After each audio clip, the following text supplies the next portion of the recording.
have like meat for dinner at night, and I'd be absolutely fine after I ate it. And then in the middle of the night, I would wake up and I would be throwing up or have severe stomach pain. I have abnormal levels of the alpha-gal in my blood work. The bite of a Lone Star tick seems to cause an immune system response that can result in folks having an allergic reaction to the consumption or exposure to this alpha-gal sugar. Prior to her diagnosis, Miller says she struggled with mysterious and uncomfortable symptoms for years. Miller says she would also get hives or rashes, asthma issues, and fatigue. You start thinking that it's in your head, you're making these things up. The muscle aches and problems with my muscles and stuff like that. What's the first thing you go to? You go to an anti-inflammatory, you go to Tylenol, you go to some ibuprofen. Well, I was making it worse because they have mammal products in them. Dr. Diaz, walk us through this. What is alpha-gal syndrome? Why does it seemingly cause this allergy to meat and dairy products? And is this really just something that came out of ticks? Wow, I didn't know you were going to ask me this, Jack, but this is very interesting, and it's very kind of fairly new syndrome, and it's called alpha-gal syndrome, or AGS. There has been diagnosed approximately 90,000 cases since the early 2000s. That's pretty much about 11,000 cases approximately a year. And so it's what it is. It's a foreign protein that it gets from a tick bite. And the reason it's called alpha-gal1, it's because there are two molecules of galactose, which is galactose 1, alpha-1,3 galactose. And it's a foreign protein because that protein, it's unique for mammals, specifically cows, pork, deer, and lamb, and many others, but these are the most important. It's not common. It does not exist in human. So once you get infected or once you get a tick bite, you will get sensitized, and the patient will produce what we call IgE, specific antibodies.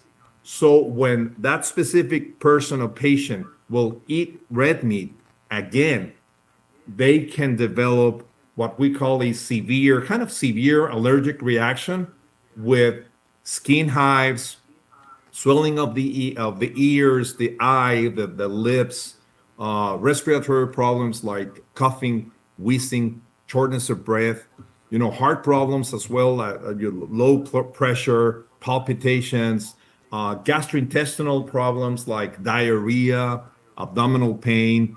And, it mimics an allergic reaction, almost an anaphylactic reaction. So it is very interesting. The tricky part here, Jack, is that you have to be very well trained. Why?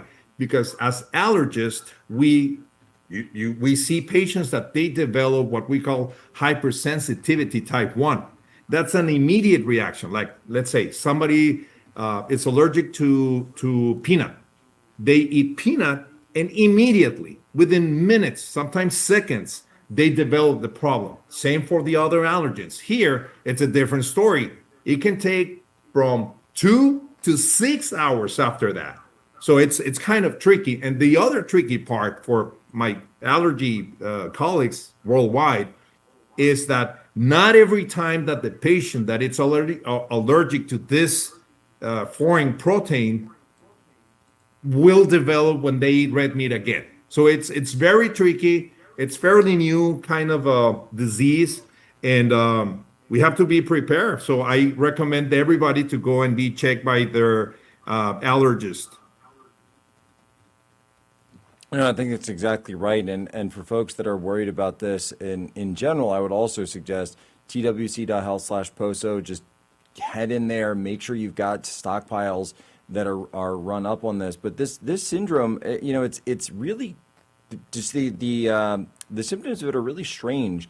And it's got a lot of conversation out there about, where it really was that the origins of alpha-gal came from. And I'm honestly not someone who's dug in on it as much as I was on COVID-19, but I do hear a lot of people saying that it acts very differently to other syndromes that we've seen before.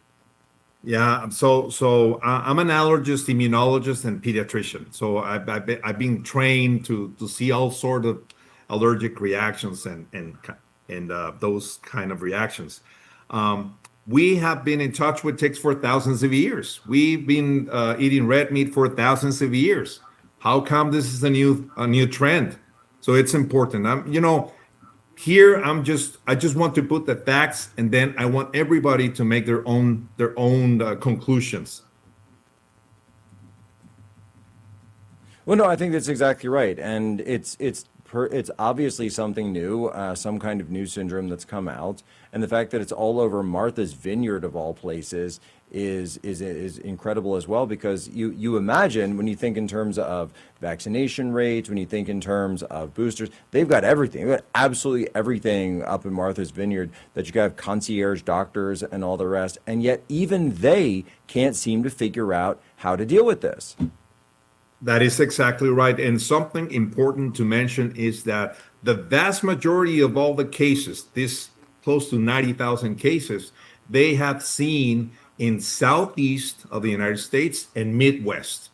So it's interesting. There are some important issues that we have to take a look as allergists.